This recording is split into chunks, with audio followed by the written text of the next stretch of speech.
Hard to imagine coming this far and racing into the year 2000, and now seeing your son come along with you is going to be pretty exciting, I think. I've got a lot of great memories of the 80s and 90s, and looking to make some more in 2000. So we'll see what happens to see if I can keep Dale Jr. in line and get him going in the right direction. Well, one of the most amazing things about the 1999 season is you did it in tremendous pain. Right before Christmas, yeah. You had fusion surgery on your back. How's that going? And are you a typical driver who's right back in it, ready and raring to go? Well, I'm ready to go. The doctors are holding me back right now, but we had a little accident in March and sort of started having some problems, and I went and had an MRI, and Dr. Brandt said, you got a little problem here, but it'll be okay if you take care of it and try to work with it. And I did through the year. It kept getting more and more painful because of the nerve problems and everything, and finally in December we had to have it operated on. And they took a little disc out and put a little bone in, put a little titanium plate in there, which I'm illegal in NASCAR with now, so, and got me going. I'm really feeling good. It'll be 3 weeks this Friday that was done, so they'll turn me loose here late in January, maybe for early February, to go test some and get back in the car. How different is the pain threshold for a race car driver than a normal human being? Well, I think you tolerate more pain as a race car driver because you know you got to go out and do this, you got to race, and actually in the car it was fairly not a problem. It was you know, very minimal pain then. This before or getting out after the race, and that night was really a tough time for us. Advil got to where it was no help at all, and down to the last part of the season in November. So it was time to get something done about it, and we did. We're ready to go in 2000. 1998 at Daytona. You finally break this hex, whatever, because you dominate that racetrack in everything but the Daytona 500. Now, last year, you get to go there and say, I don't have to answer these questions anymore.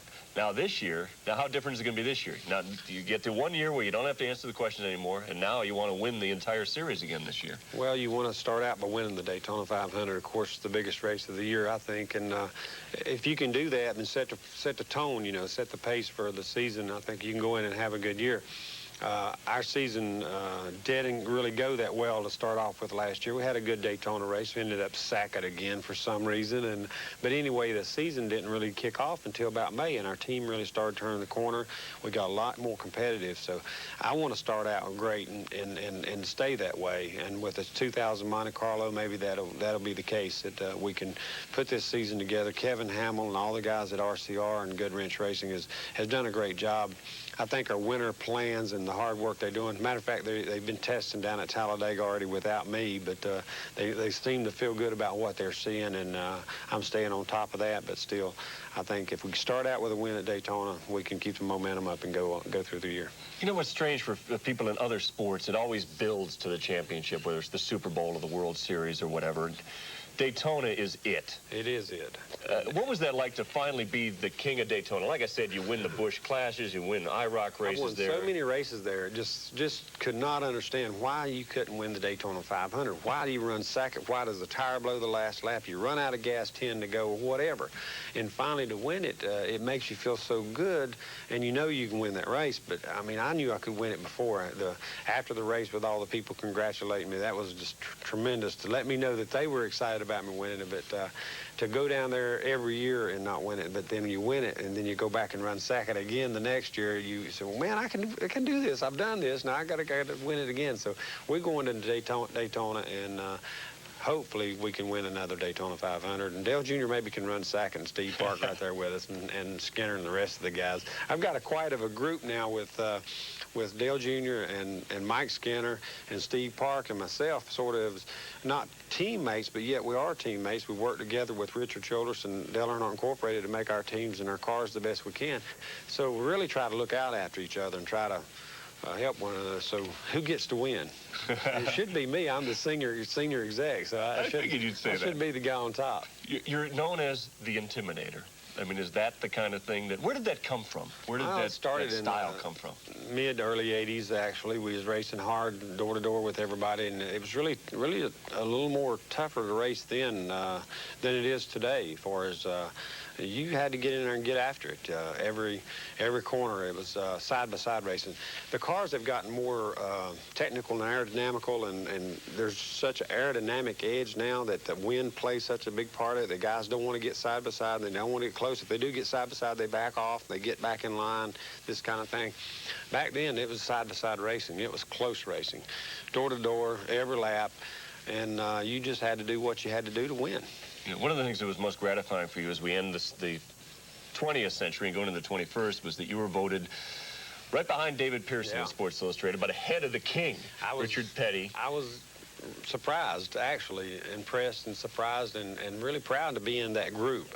To be in the top 4 or 5 of that group would have been really impressive to me, and to be second was, and the guys that voted on it, the list of people that voted on it was really super. But I was really happy to see David Pearson win it over who was voted for. To be second, I was really impressed, really surprised and proud too. That's a list of the greatest drivers. Who's the meanest that you've ever raced against? The meanest, I don't know. There's a lot of mean guys. I think Kel was a pretty tough character, and Darrell and I had some pretty tough races, and Darrell was sort of try to play the nice guy, but he was a bad guy too, you know. So those guys. But I'm going to tell you who you didn't drop your guard on is Richard Petty. You didn't drop your guard on that man. He's going to win the race. As a kid and watching him race and thinking about the day you're going to be able to compete against him, you never imagine beating him. You just think about the day you're going to be on the track with him. You never imagined, dreamed, or ever dreamed to be able to compete and beat him. But we came close that day, and I just couldn't wait to get out of the car and get over there to him. But there it is. You remember that emotion? Yeah. I mean, it's just, I mean, if it was only like a 50-lap race or 40-lap race, but it felt like 500 miles. I mean, it just took everything I had to run that little bit of that race. And I was as tired after that 50 laps as I'd ever been. Were you surprised at how quickly he's come along?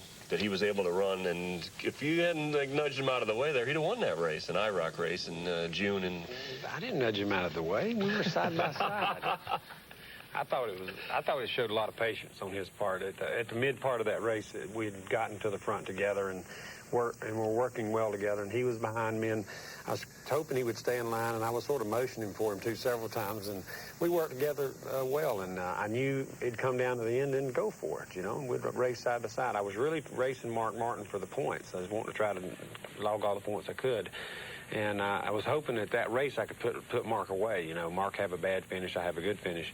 And it got down to that last lap, and I had been staying down in the middle of the track, and I knew he'd been trying to go high, and he'd been trying to go high, and I knew he was going to make a run. And if he did, I wanted him out there versus, you know, under me. So he went to the outside, and I sort of helped my line, and I used the air a little bit off of him, and it was a good race, though. It couldn't have played out any better, and for a great memory and a great race with your son. When you get the both of you together, it's hard to know what to call you. I know they call you Little E around the track.